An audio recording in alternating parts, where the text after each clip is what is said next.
Oi, bom dia, boa tarde. Que bom que a gente está aqui mais uma vez. Lembra na última aula que nós falamos sobre a importância do trabalho? Pois então, eu deixei para vocês uma perguntinha lá no final da aula, porque nós vamos ver agora os setores da economia. Lembra que eu disse que a gente ia conhecer quais são esses setores?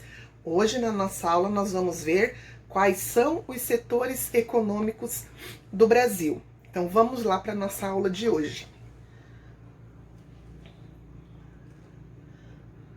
Olha só, setores da economia. Nós temos o setor primário, que inclui atividades agropecuárias e o extrativismo mineral, vegetal e animal, como a caça e a pesca. Olha só, são atividades ligadas à agricultura, ao extrativismo, à plantação, à colheita e criação de animais. Esses são os setores da agricultura, criação de animais, que é a pecuária, e a pesca. Ainda no setor primário, nós temos atividades do extrativismo mineral, vegetal e animal. Também como a caça e a pesca, só que agora entra também a questão dos minerais que são extraídos das florestas brasileiras. Extração de madeira, extração de pedras e minérios. Olha só, extração dos recursos naturais, como ferro, madeira e calcário. Nós temos ainda os setores da economia, o setor secundário, que envolve o quê?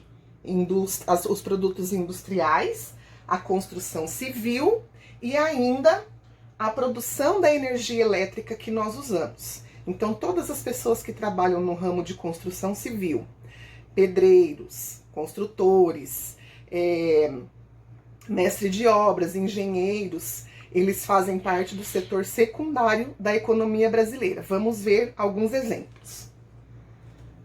Indústria de alimentos, os alimentos que são trazidos do campo e vão para a indústria. As fábricas de automóveis, que é o setor secundário também da economia, que mexe com a fabricação de produtos que nós iremos utilizar. E ainda a indústria de roupas, que é a indústria de tecidos, que também faz parte do setor secundário. Indústria de automóveis e roupas. Nós temos ainda no setor secundário a fabricação de produtos industriais, construção civil e a produção de energia elétrica. Nós temos aqui energia eólica, que é a energia gerada pelo vento, a energia hidrelétrica, que é pela água, e ainda temos aqui um exemplo de energia nuclear, né? Então são também atividades do setor secundário da nossa economia. Engenheiros trabalhando na construção civil. Então, olha só, produtos de energia solar, hidrelétrica e eólica. Construção civil, como os engenheiros, pedreiros, pintores e outras pessoas que trabalham nesse ramo. Vamos agora para o setor terciário. Nesse setor terciário, nós temos a maioria das pessoas que trabalham e que a gente conhece. Inclusive, a nossa maioria, né, a maioria das famílias está dentro da faixa do setor terciário. Vamos conhecer um pouquinho desse setor também. Então, nós temos aqui a maior população possui o comércio em geral e a prestação de serviços. Então, olha só, vendedores e comerciantes, trabalhadores na área de limpeza, entregadores. Tem mais alguns exemplos aqui. Prestação de serviços, professores, profissionais da saúde, mecânicos.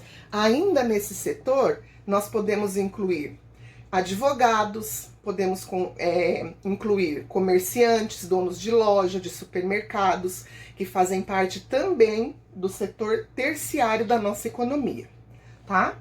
Continuando, nós vamos ver o setor quaternário. Que são quem faz parte desse setor? Então, consiste nas atividades intelectuais, tecnologia da informação, produção cultural e pesquisa científica.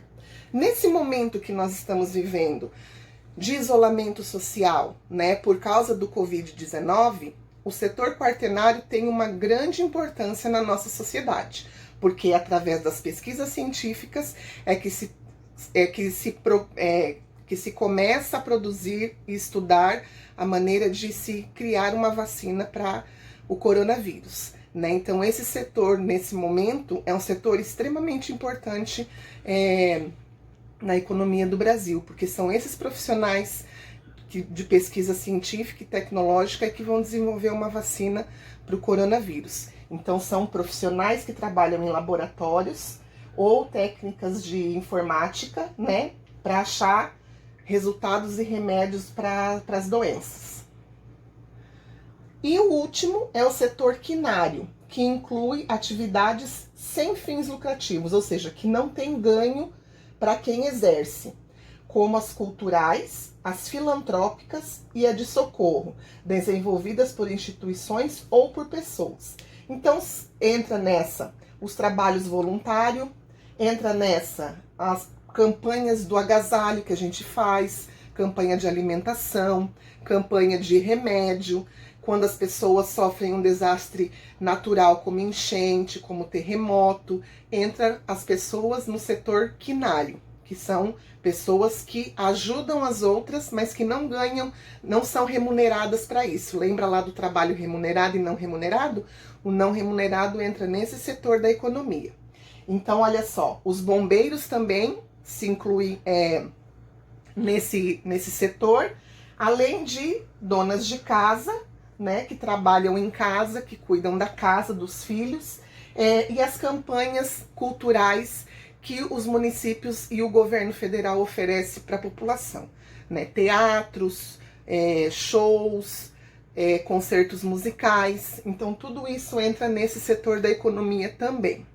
Muito bem, agora que você conheceu os 5 setores econômicos do Brasil, nós vamos então para a nossa atividade de hoje. Vocês têm aqui um grupo de profissionais e vocês estão vendo que elas desenvolvem muitas funções, cada um dentro do seu setor, né, de acordo com a sua habilidade. Agora eu quero fazer um desafio para você. Você sabe qual é o setor da economia que os seus pais trabalham? Então, essa é a tarefa de hoje de vocês. Vocês vão pesquisar na casa de vocês com o pai e a mãe, vão perguntar em qual setor da economia que eles trabalham. Vocês vão fazer um desenho bem bonito sobre a profissão dos pais no caderno de geografia e vocês vão escrever qual é o setor da economia em que eles pertencem, né? Você vai fazer isso no seu caderno de geografia, o desenho da profissão, e vai pintar bem bonito o desenho. E na tua apostila, você vai responder a página 102, que é também atividade relacionada ao trabalho, que foi o assunto da nossa última aula da semana passada, tá bom? Eu espero que vocês tenham entendido bem o assunto. Façam as atividades e qualquer dúvida é só procurar a prof lá no Telegram, tá bom? Um beijo e até a próxima aula.